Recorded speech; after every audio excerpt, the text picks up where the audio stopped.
I'm Yara Aldigi. I'm a fifth year medical student.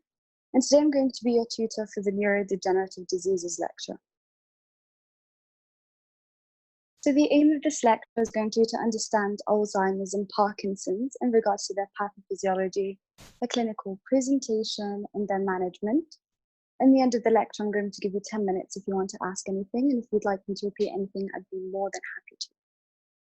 So just starting in the lecture, this picture is just for a quick recap on your cranial nerves. I won't dive right into it. I'm sure my colleagues have explained it enough. So I'm just going to start with our first topic. So when we talk about Alzheimer's, a good term or a good thing to understand is dementia. So what is dementia? It's a progressive decline in cognitive function in one or more cognitive domains, typically characterized by a preservation of consciousness. So why is this important, or why am I bringing it up? It's because dementia interferes with a person's day-to-day life. So once we look at the cognitive domains, for example, such as learning and memory, we have language, and then we have executive functions, which means a person's ability to plan out things throughout their day-to-day life and to do them in an organized fashion. We have complex attention. So you could think of it as a mother being in a kitchen, starting to cook, but she's still concentrating on her baby. And then we have perceptual motor, which is a person's ability to interact with the object in the environment. And then we have social cognition. So if we use one or more of these things, we can expect that our day-to-day life is going to be impacted.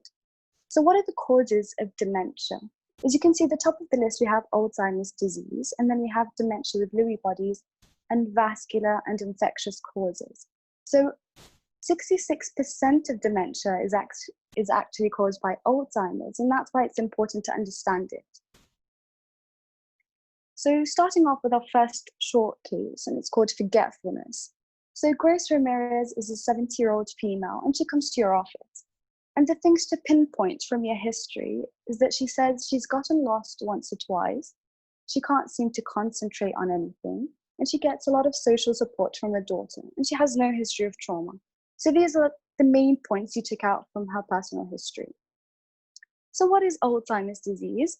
It's a primary degenerative disease of an unknown etiology, which means it doesn't have a specific cause, or we don't know the cause of it. And this disorder usually appears in people older than the age of 65. So it's really uncommon to find in people under the age of 60. But less common forms of the disease appear earlier on in adulthood, and I'm going to explain that more when we go into the genetics. So Alzheimer's disease is basically a degenerative disease of unknown etiology that is caused by a progressive loss of neurons. And when we think about it, we can think about two types. So we have a sporadic and a familial type. And the sporadic constitutes most of the cases. And like we said, it's due to an unknown cause, and it has a late onset. Whereas the familial type accounts for 5 to 10% of the cases, and it's usually due to a genetic cause and happens earlier on in life. So what about the pathophysiology? So the pathophysiology of Alzheimer's can be summarized into 3 main mechanisms: extracellular senile plaques in the gray matter of the brain, intracellular neurofibrillary tangles, and then an overall decrease in cholinergic functions. And we're going to go through them one by one and understand what they actually mean. So for senile plaques, in our bodies, we have an amyloid precursor protein, or an APP for short. And it basically helps neurons grow and get repaired. And once the APP protein is used, it gets chopped up into soluble products and basically melts away in our bodies. But that's not what happens in Alzheimer's. So if we look at B, we can see that APP down here is cleaved by alpha secretase and then gamma secretase. And then we get small fragments that just start melting away in our bodies. But what happens in a patient with Alzheimer's is that instead of being cleaved by alpha secretase, it's cleaved by beta secretase. And so we have a leftover fragment. And this leftover fragment you see in picture A here is a pathogenic monomer that we like to call an amyloid beta. So what is this amyloid beta? You can think of amyloid beta as a sticky product. And what they do is they start to get clumped up together and they make up plaques, or what we call as senile plaques. And then they start building up in different areas of the body. So for example, they could be in between neurons, and they start to alter the neurotransmission and the signaling of those neurons. And that's basically the first mechanism. So what about the neurofibrillary tangles? In our bodies, or as you know in the basics, we have something called as a microtubule, or neurons, they are held by microtubules. And inside those microtubules are tau proteins. So if you think of microtubules as tracks for molecules to move on, we can think of tau proteins as something helping to stabilize those microtubules. So tau proteins help prevent microtubules from breaking down. But due to the accumulation of amyloid beta, we get an activation of kinases. So we can think of it as an enzyme kinases. And what they do is they transfer a pH group to tau proteins. And tau proteins start to change shape. And because they change shape, they start to get tangled up together. So when I say transfer a pH group, I'm talking about phosphorylation. So tau proteins are getting phosphorylated or hyperphosphorylated. And they start getting tangled up together to other tau proteins. And when we get a large amount of tau proteins tangled up together, we call this a neurofibrillary tangle. So the first and second mechanism, basically, these chains of events result in the morphologic changes we know as tangles and plaques. And they're the hallmark of Alzheimer's disease and dementia. So whenever somebody mentions Alzheimer's, it's very important to remember tangles and plaques. So what about the third main mechanism that I talked about? So the neuronal loss in the basal forebrain. So for example, with the senile plaques, they do cause a neuronal loss. And with neurofibrillary tangles, they cause neuronal loss. So these neuronal losses are responsible for an acetylcholine deficit. And why am I bringing up acetylcholine? Why is that important in Alzheimer's disease? It's because acetylcholine helps with neuron function and memory. And we're going to get into that when we talk about management and how to manage a patient with Alzheimer's disease. So what about the genetics of Alzheimer's?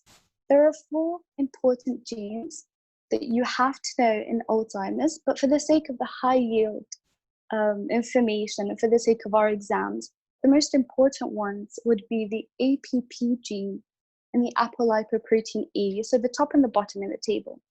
As for the APP gene, it encodes the APP protein, and it's associated with an earlier onset of familial Alzheimer's disease. And this APP gene is located on chromosome 21.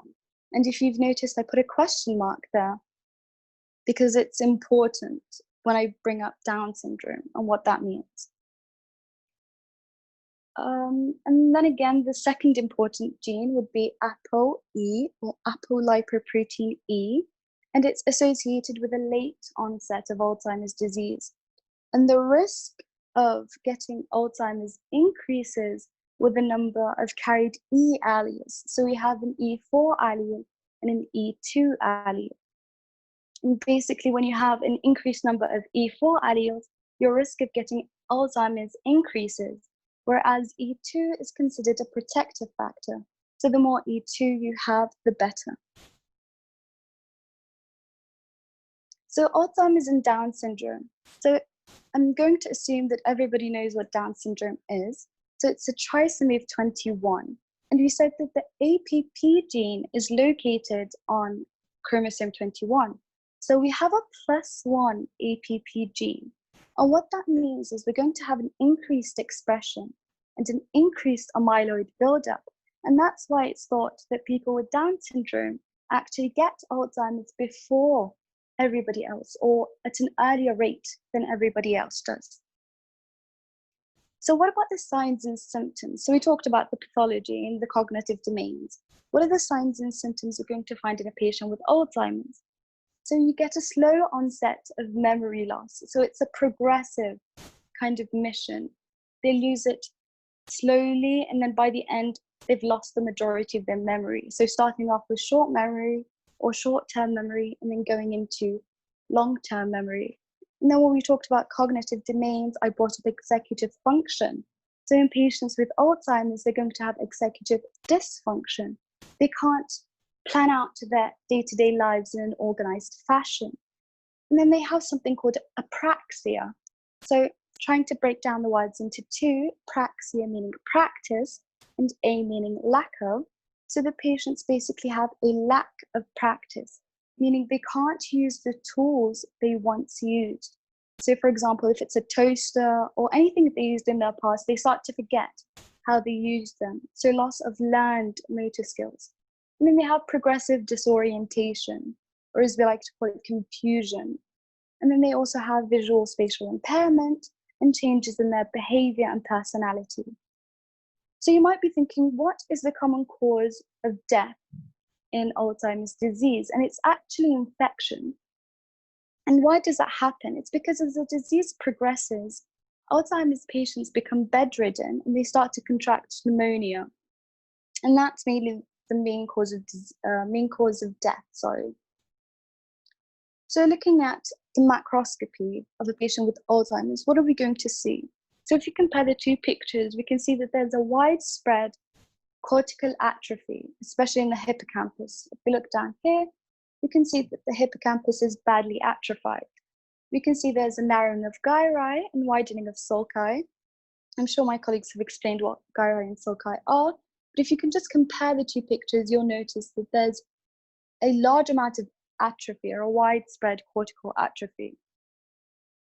So what about the microscopy? So we talked about the pathology or the main pathophysiology, and we said we have amyloid plaques and neurofibrillary tangles. So if you look at the top picture, we can see a photomicrograph of cerebral cortical tissue. And we have multiple red and brown extracellular structures within the cortical matter. And this is what we call amyloid plaques. And they're extracellular lesions. So what about down here? So this is a photomicrograph of cerebral tissue, and it's done by Gallias staining. And what do we see? So if I just put a green overlay, we can see intracellular aggregates of hyperphosphorylated tau proteins. So remember that amyloid plaques are extracellular, whereas the neurofibrillary tangles are intracellular. So what about the management? As I've mentioned before, with Alzheimer's disease, they have an acetylcholine deficit. And we want to try to keep the acetylcholine from breaking down. So we give the patient anticholinesterases. So cholinesterase basically breaks up acetylcholine, and we want to inhibit it. And the best way to remember this would be to remember the sentence, dona riva dances of the gala. And what that includes basically is donepezil, rivastigmine, and galantamine. So they're the three anticholinesterases we usually give patients. And then we have the NMDA receptor antagonist, memantine, and that's usually reserved for patients who have moderate to severe cases. And also if the patient with Alzheimer's shows signs of aggression or psychosis, you may also want to add low-dose antipsychotics to their management too. And that's basically it for Alzheimer's. So what about Parkinson's disease? And what does it mean? So I put a picture here of Robin Williams' Patch Adams. I don't know if everybody's seen this movie, but Robin Williams actually had Parkinson's, and a lot of people actually believe that that's why he had depression, or that was the cause of his depression. I don't think many people know that, so I just thought it was like an interesting story to put in here. So what is Parkinson's disease? So Parkinson's disease is usually referred to as idiopathic Parkinson's, and it's a movement disorder where there is a progressive depletion of dopaminergic neurons in the basal ganglia, particularly in the substantia nigra. And I put those two terms in bold because I'm going to explain them into depth more later on. So the prevalence increases sharply with age, similar to Alzheimer's, meaning the older you get, the more likely you are to get this disease. And it's more commonly due to unknown causes, and various factors play a role in Parkinson's. So what do I mean by various factors? I mean such as environmental, inflammatory, immune responses, and oxidative stress. So researchers have found that all these factors kind of play a role in Parkinson's disease. And then it may be due to genetic mutation, and rarely is due to toxins.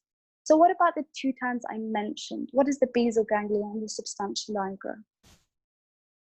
So in the brain, we have three important areas that are involved in voluntary movement, and they are the motor cortex, the basal ganglia, and the thalamus.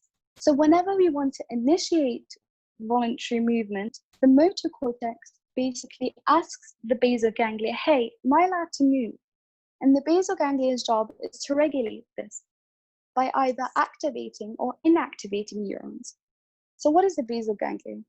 It's a group of nuclei that lie beneath the cortex, and they constitute from striatum and lentiform nucleus. And then we have the subthalamic and substantia nigra, which are more functionally related to the basal ganglia and aren't really a part of it.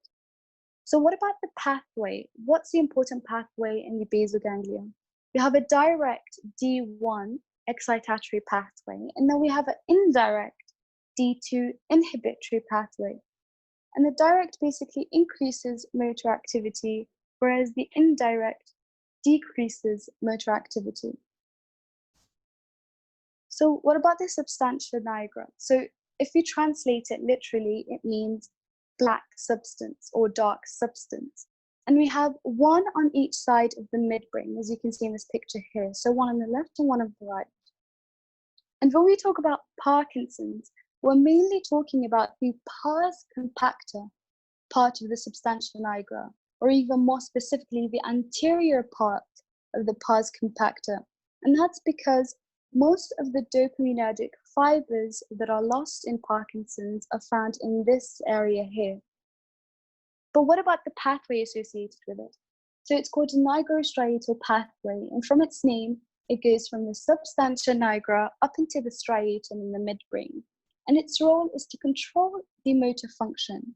So why is it important, and what's the role of dopamine? I'm going to explain that now. So if you look on the left here, we have a normal person. And if you look here in the middle of the picture, we have SN, which stands for substantia nigra. And we have the dopamine released from the substantia nigra going up into the striatum. And the dopamine stimulates D1, which is the excitatory pathway, and it inhibits D2, which is the inhibitory pathway. And the end result is we're going to get an increase in motor activity. So basically, we can initiate movement. But what happens in Parkinson's disease is we can compare, the lines here are thinner because we don't have as much dopamine. The dopaminergic fibers are lost, so there's not enough dopamine being released. And so D1 is not being stimulated as much, and D2 is not being inhibited. And so instead, we have slow movement or no movement at all, and we call this bradykinesia or akinesia. So in summary of the pathophysiology, there's degeneration of dopaminergic neurons, leading to reduced excitatory input to the motor cortex, and that's what causes the bradykinesia.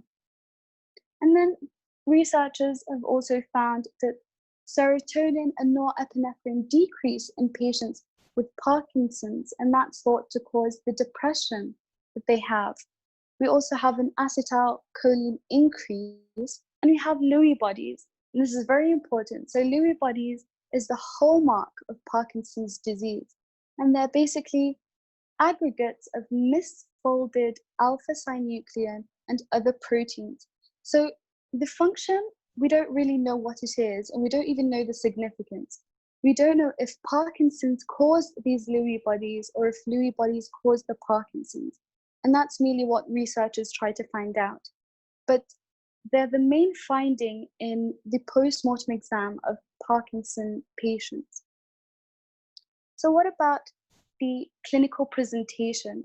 So a good mnemonic to remember this by is TRAPS. T standing for tremor. And with Parkinson's, we have a resting tremor or a pill rolling tremor.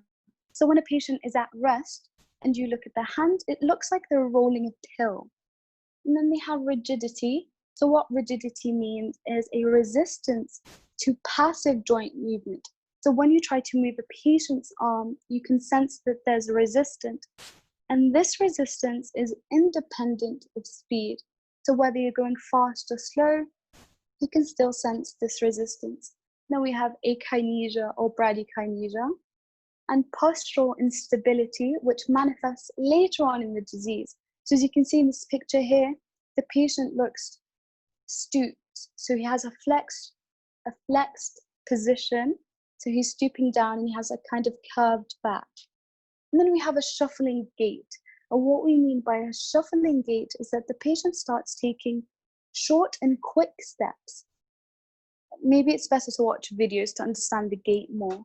And then we have small handwriting, or micrographia, which means that the size of the handwriting of the patient decreases as the years go by. So what about the premotor symptoms? So TRAPS, the mnemonic, stands for all the motor symptoms related to Parkinson's. But before the patient gets these, we actually get a prodromal premotor symptoms. And an example of that would be anosmia, which is loss of smell, and depression or sleep disturbances. But I think the more high-yield questions are going to be about the motor symptoms.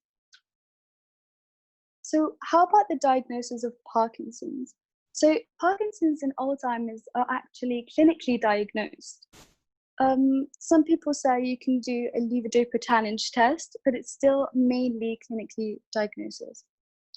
As for the imaging, it's not done routinely because in most patients, their imaging is actually normal. So instead, imaging is done to rule out other causes of Parkinsonisms, so such as a stroke or a tumor. And then here, if you look at the macroscopy, you can see horizontal sections of the midbrain from a patient with Parkinson's disease and a normal control patient. So P standing for Parkinson's and C for control. And if we just compare these sides here, we can see that on the patient with Parkinson's, we have a loss of pigmentation in the substantia nigra. So what about on microscopy? So in image A on the left, we used a hematoxin and eosin stain, and we see eosinophilic cytoplasmic inclusion. I'm sure that sounds confusing to people, but if we look here, it's hatched, or there are green hatches on top of it, and this is what we call the Lewy body. It's an eosinophilic cytoplasmic inclusion. And next to it, we have a large brown blob, and this large accumulation is what we call as neuromelanin. Whereas in image B on the right here, we used an immunochemical alpha-synuclein stain, and we can see that there's a neurite visible in the center. So we have a Lewy body and a Lewy neurite. They're basically the same thing. They just have aggregates of alpha-synuclein in them.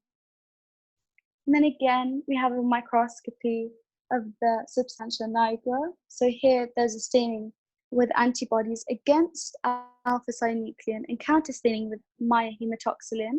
And you can see there are both Lewy bodies and strand-like Lewy neurites. So at the top here, at the top left, you can see this is the Lewy body in the red box. And down at the bottom here with the arrows, these are the Lewy neurites.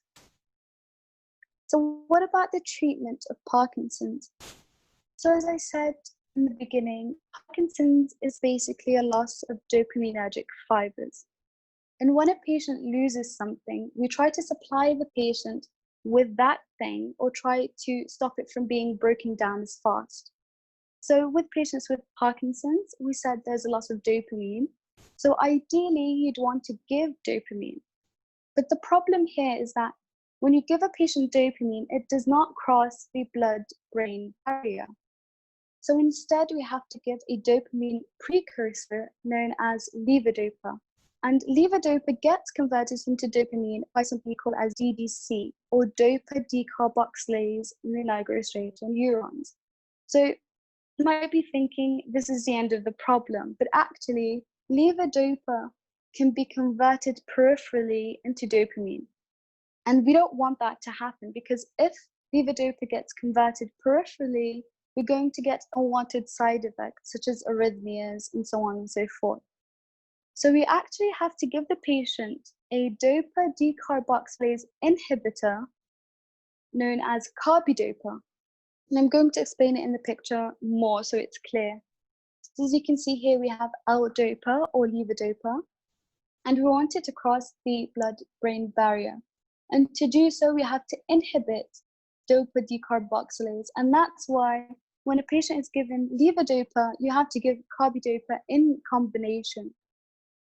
So once the levodopa goes inside, or once it passes the blood-brain barrier, also other enzymes that work on it. So we have MAO-B and COMT. So essentially, we'd also give patients some inhibitors so we can increase the dopamine availability.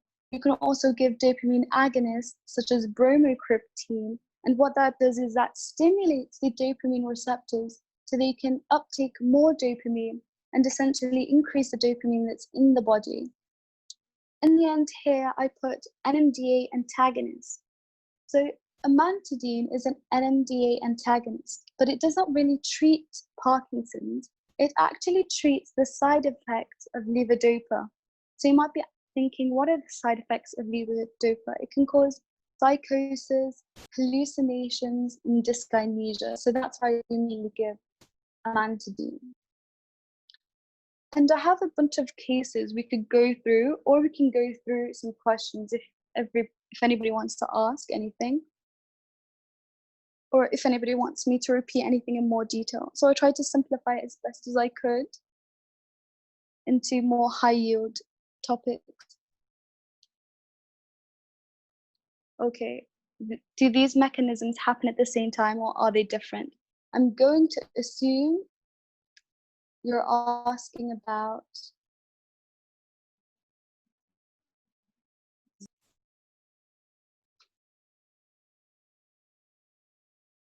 okay, so for these, if you mean these two pictures, they don't happen at the same time.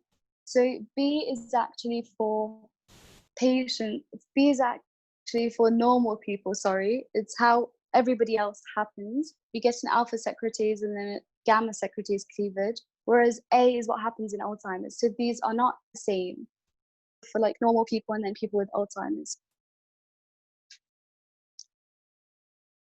Isn't amantadine an